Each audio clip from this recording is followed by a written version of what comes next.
টাকি মাছের এই দুর্দান্ত রেসিপিটা যদি থাকে তাহলে এক প্লেট ভাত নিমিশেই শেষ হয়ে যাবে। আসসালামু আলাইকুম, আপনাদের সবাইকে সাথীর হেসেল ঘরে স্বাগত। আজকে আপনাদের জন্য নিয়ে এসেছি টাকি মাছের ঝুড়ি। এখানে আমার টাকি মাছগুলো কেটে বেছে নিয়েছি। এবার আমি কড়াইতে দিয়ে দিলাম 1/2 লিটারের মতো পানি। পানির মধ্যে আমার টাকি মাছগুলো সব দিয়ে দিলাম একে একে সিদ্ধ করার জন্য। দিয়ে দিলাম 5 থেকে 6টা কাঁচামরিচ, দিয়ে দিলাম 3 থেকে 4টা পেঁয়াজ কুচি, 1/2 চামচ হলুদের গুঁড়া এবং 1/2 চামচ লবণ দিয়ে 5 মিনিটের জন্য টাকি মাছটা আমি সিদ্ধ হতে দেবো। ঢাকনা দিয়ে ঢেকে দিয়েছি। 5 মিনিট পর ঢাকনা খুলে দেখুন একটু নাড়া দিয়ে দেব। 5 মিনিট পরে আমি একটা মাছ কেটে আপনাদের দেখাচ্ছি। দেখুন কত সুন্দর নরম হয়ে সিদ্ধ হয়ে গেছে। মাছগুলো যখন সিদ্ধ হয়ে যাবে তখন আমি পানি থেকে একটা একটা করে মাছ একটা আলাদা পাত্রে উঠায়ে নেব। দেখুন মাছটা উঠাইয়ে নিচ্ছি।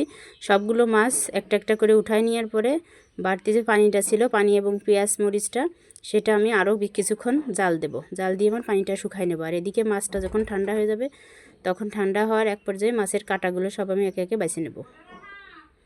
মাছের কাঁটাগুলো দেখুন আমার বাছা হয়ে গেছে। এখন আমার যে পানিটা কড়াইতে জাল দেওয়ার জন্য ছিল সেই পানিটা আমি মাছের মধ্যে ঢেলে দেব। ঢেলে দিয়ে কড়াইটা আরেকটু ধুয়ে নিয়ে কড়াইটা ধুয়ে আবার চুলায় বসাই দিয়ে কড়াইয়ের মধ্যে দিয়ে দিলাম পরিমাণ মতো তেল। তেলের উপরে দিয়ে দেবো আমি 3 থেকে 4টা শুকনো মরিচের মাঝখান থেকে চিড়ে নিছি শুকনো মরিচ। দিয়ে দিলাম শুকনো মরিচ, দিয়ে দিলাম 1/2 চামচ জিরে, আস্ত জিরে, দিয়ে দিলাম 1/2 চামচ কাঁচা কালো জিরে, দিয়ে দিলাম আধা চামচের মতো রসুন বাটা আর আধা চামচের মতো আদা বাটা আর আস্ত একটা কুচানো রসুন। সবগুলো একসাথে ভেজে নেওয়ার পরে যখন হয়ে গেছে ভাজা লাল লাল, তখন আমি মাছটা ঢেলে দিলাম। মাছটা ঢেলে দিয়ে আরও 5 থেকে 7 মিনিটের মতো মাছের পানি শুকানো পর্যন্ত মাছটা হালকা আছে রান্না করব। মাছটা যতক্ষণ না পানি শুকায় যায় ততক্ষণ নাড়ব। এবার যখন এই পর্যায়ে আসবে তখন মাছটা ঘন ঘন নাড়া দিতে হবে, তা না হলে মাছ নিচে লেগে যাবে।